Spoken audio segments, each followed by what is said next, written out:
Welcome back to the ECB Cyber Bar podcast. Let's dive straight into the biggest news shaking up Silicon Valley in the USA and Tel Aviv in Israel. A brand new cybersecurity startup called Corma just exploded out of stealth mode with a massive $60 million raised as seed funding towards building a defensive cybersecurity AI model.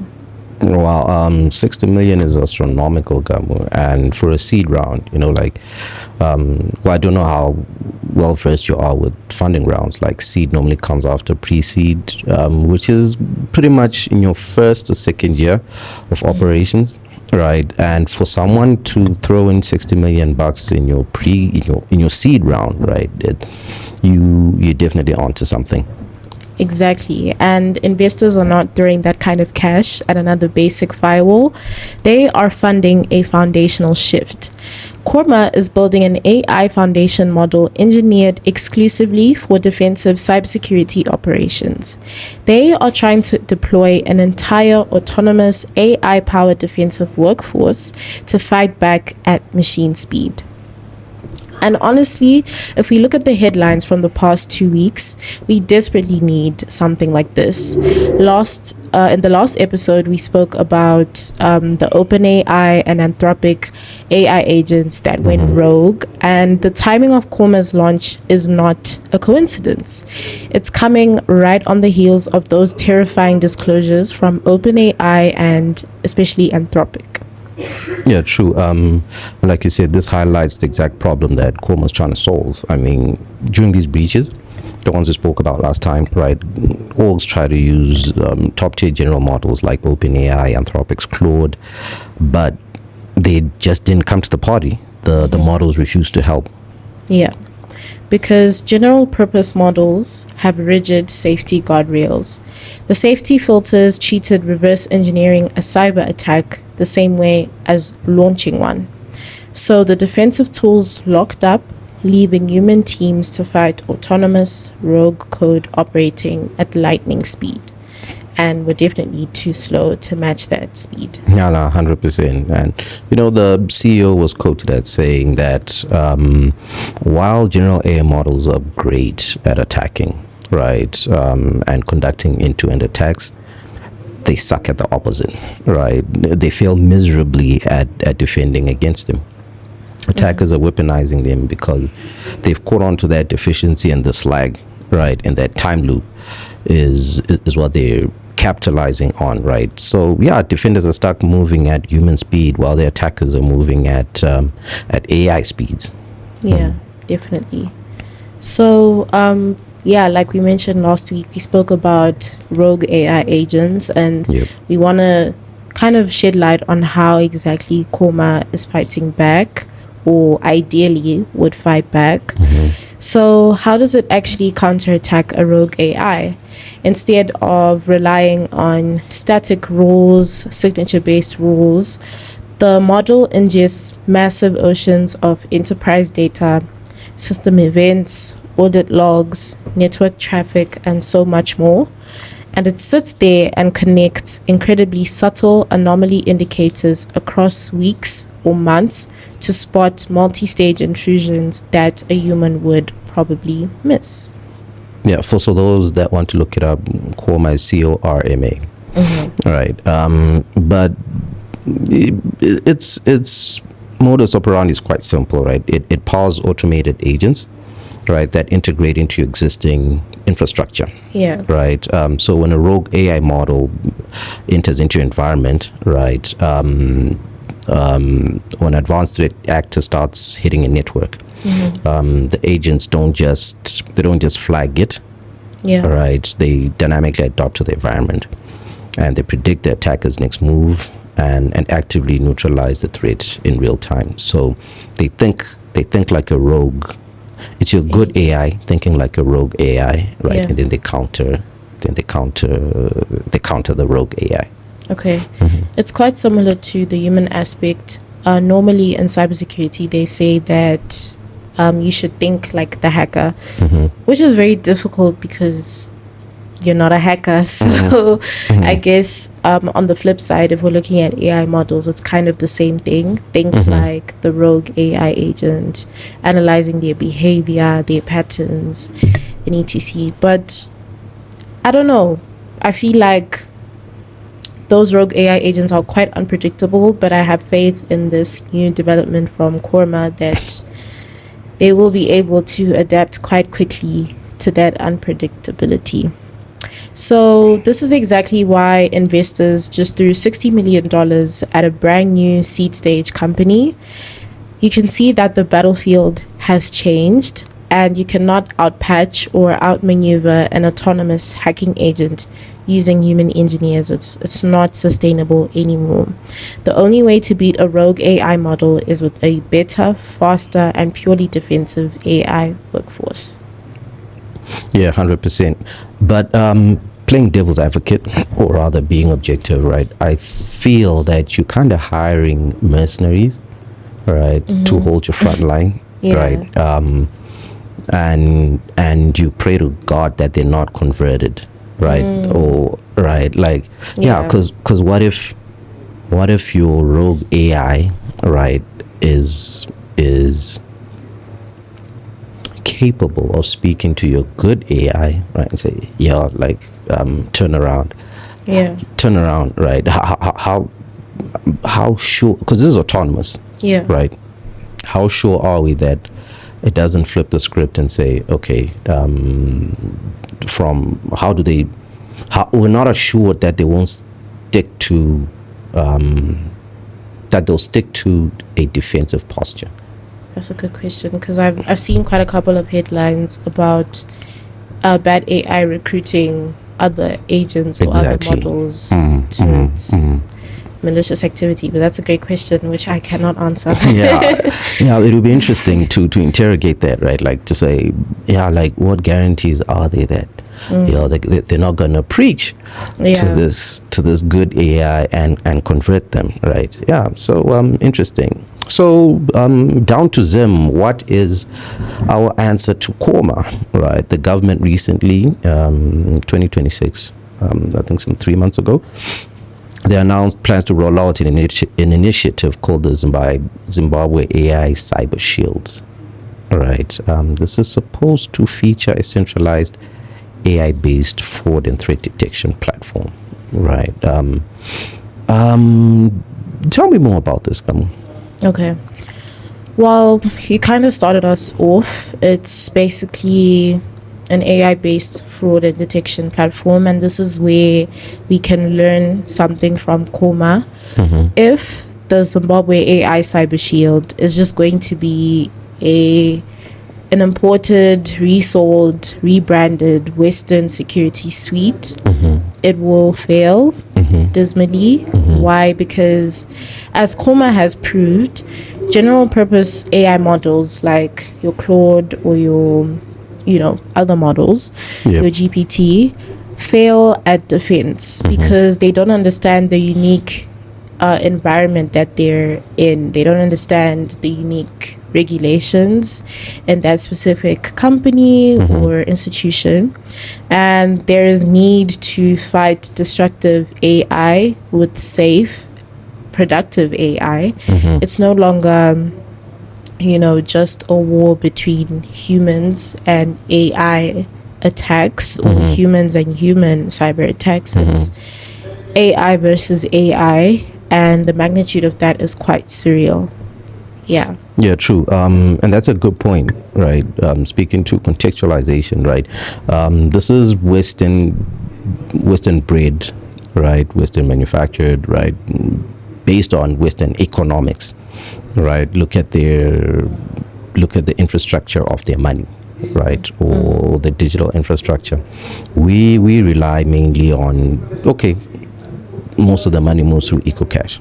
Yeah. Right. So if our local defense systems don't understand how Zimbabwean infrastructure flows, right? If the unique transactional patterns of EcoCash, RTGS, etc., right, and other platforms, like we've got that Zimbabwe Center for High Performance Computing, right? It's local, built by Zimbabwe for Zimbabwe, right? But if Western manufactured autonomous AI agents, right, don't understand the mechanics of those flows, right, the AI will produce nothing but false positives, right? So it's something to think about. Maybe we also need to start thinking about homegrown solutions. I don't know, just poking your brain there. No, 100%. And like the saying goes, one man's meat is another man's poison. So there are a lot of operations that differ in Africa versus in the West. Even if you look at like banking, it's quite different this side as compared to abroad. And there's so many things to consider. And think about social engineering. This is why the whole Zimbabwe AI Cyber Shield was proposed, because AI models are now being used to generate voice deepfakes for mobile money fraud. Just to explain a little bit of what that means, essentially someone clones my voice, for example. Like, someone calls me with the intention of cloning my voice for their own malicious activity. And then as I answer the phone and say, hello, who is this, etc., they are recording my voice, cloning it, and then the next thing they're going to do is to use that clone voice to scam people and impersonate me. So they might call my family members and pretend like there's an emergency and they need money. Drop us the bag. Give us money as soon as yesterday, when it's actually not me. I don't think my family will give him money, though. So a lot of attackers are using that technique for mobile money fraud. And a generic AI model trained in San Francisco, USA, is not able to recognize certain fraud patterns conducted via localized slang. If someone calls me Shona and then we're speaking Shona, that American model might, get a few things what you're saying. Even if it's in Ndebele, that Zim localized nuance. So we need defensive AI models that are context aware, that are very much tailored and suited to Zimbabwe's environment. True. And I also think that in as much as we need to focus on localized technology, right, we also need to focus on the skills gap, right? Local empowerment, right? We need to shift the pillar of our strategy to talent development, right? This is actually a global issue, right? With AI. AI engineers are the most paid right now, right, globally. Why? Because there's a severe shortage of them, right? And how then do you dangle a carrot and bring someone from Silicon Valley to migrate to Zim and do XYZ, right? I believe that we've got potential to groom this talent. But someone's got to teach him, right? So the initiative is necessary, right? I do know that we had there's a government initiative for the 10,000 cybersecurity experts. I think it's co-sponsored by Russia. They experienced no doubt. The Russians know what they're doing, right? But I mean, it's a good start, right? Because the skills gap is crazy. It's really crazy. We do not have the resources. So even if we had the money to import or to build the technology ourselves, right, without the adequate skills, the human skills, right, I mean, they're just gonna be they just dead elephants. No, I really agree. And I don't know if it's just me, I just feel like 10,000 is a huge number, because when this was announced, I believe hopefully if I'm wrong, please don't quote me. But You're on camera, so I don't need to coach you. there's a 12-month like deadline for this specifically. And 10,000 is a lot of people for cybersecurity specifically, Yeah. because it's still something that is, being talked about more and more often each day. It's unfortunate that there's a lot of brain drain, as students go out there seeking better opportunities and, don't come back unless the situation is in their favor. Yeah. But I think this is an amazing opportunity for, the young people to take over. The future is literally in our hands. So I think this is the right time to push such an initiative. And we could run it like a national program, like the board that gives it, right? Like straight out of school, get into boot camp, put you in a dark room, teach you how to train a few agents, right, or a couple of thousand agents that we'll use to counter AI terrorism, something like that, So we need to train our youth. We're churning out a lot of people from UZ, MSU, a lot of these varsities here. I think we've got the people, just not the skills, right? I actually think we can get the numbers. 10,000 we can get that in a year. Right? But that we can get, right? Like, why don't we just pick a year or 2 or 3 years and we're like, okay, we're gonna get 3,000 people from each year for the next 3 years or for the next 4 years, right? And these people are gonna be AI engineers, right? And then they sign a contract that doesn't allow them to leave for the next 10 years, something like that, Okay. So I don't know who's gonna say that, right? Yeah. But then basically they learn how to train local AI agents, local machine learning models, monitor systems anomalies, from a Zim context, right? We train them to train the agents, and it's not something really out of the blue. It's like an AI boot camp, right? And they can maintain the automated agents. They can maintain their own automated agents. Something to think about. Yeah, and just to add on to what you said, to emphasize what to teach them or train them on. This is not your basic network admin, password resets, and packet analysis. Like, that's so last year. This is different. Like, the times are changing. So, like what Munya said, train them on AI, these AI models and all of that. And not only that, it creates an economic opportunity. If Zimbabwe can pioneer localized, low-compute defensive AI models that can run efficiently on African digital infrastructure, where the bandwidth costs are high and power grid can fluctuate, we can export that expertise, those 10,000 professionals across the SADC region and probably even dominate beyond that. Bit of a tangent. The other day I was just thinking, how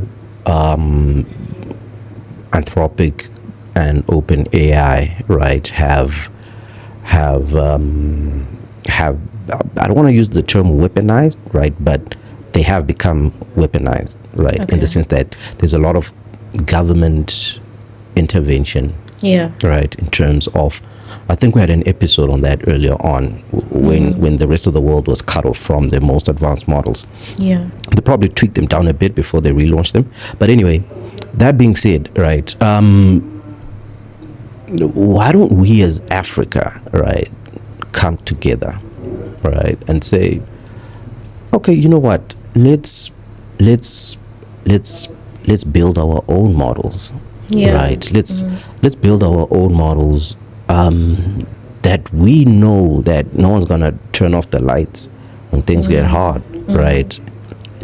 Something that we control, something that controls our infrastructure, our finance, our agriculture, our mining, our social engineering, even. I don't know. It's something to think about. I know it's far-fetched. I mean, the cost for data centers, like, they're astronomical. But if we remove costs, we do have all the other resources, right? And good thing is, if it's a government initiative, right, they could actually compel local usage of these models, right? So billing becomes easy. We compel all government entities to use them, all quasi-government entities to use them, right? And then we remove the dependency. We contextualize it. They're built around African grassroots, African economics, right? And most of all, like I said earlier, no one's coming home to switch off your lights.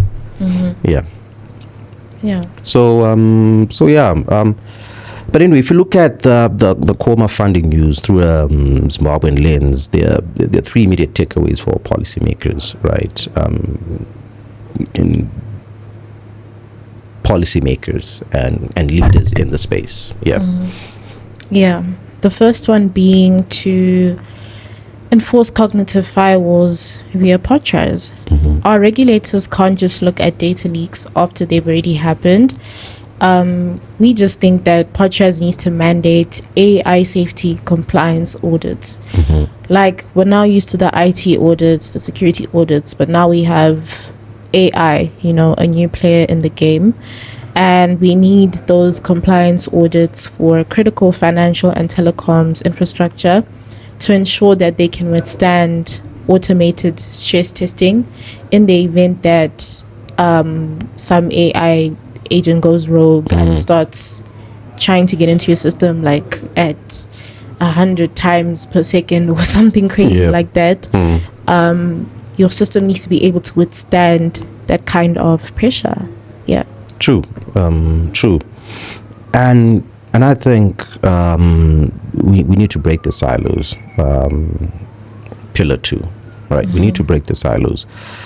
I like the initiative taken by Minister Mavetera, right? She recently issued a landmark directive to implement a government service bus, right? So this actually, it creates like a secure link through all state departments, right? So what that means is we build our AI Cyber Shield directly into the shared bus, right? So there's transfer of data, right? No single government department is operating in a silo.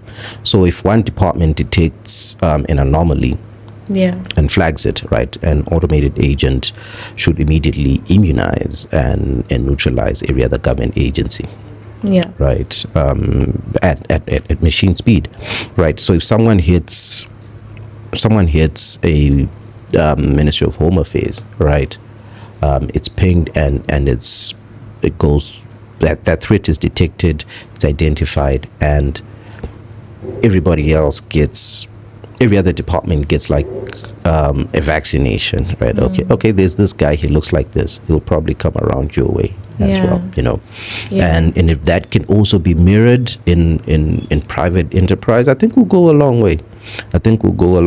Although I must say, the thing about AI agents is they transform and they come back different, right? So the guy who knocked at your door is not the guy who's coming back in the next 3.5 seconds. But anyway, it's a good start. Definitely.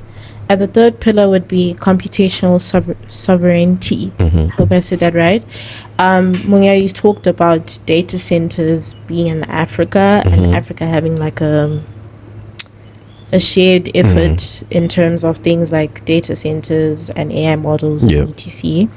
And that's something to think about as well. We have the Zimbabwe Center for High Performance Computing, which manages supercomputing infrastructure to provide advanced data analytics, AI capabilities, and high-speed processing.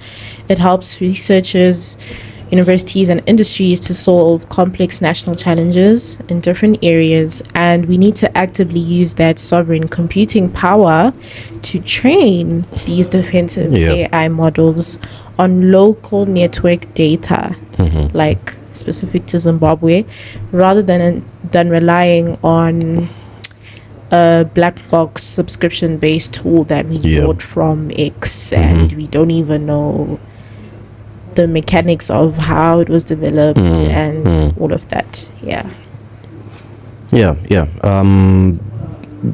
I think all this proves just one thing, that the cyber battlefield is no longer a human arena, right?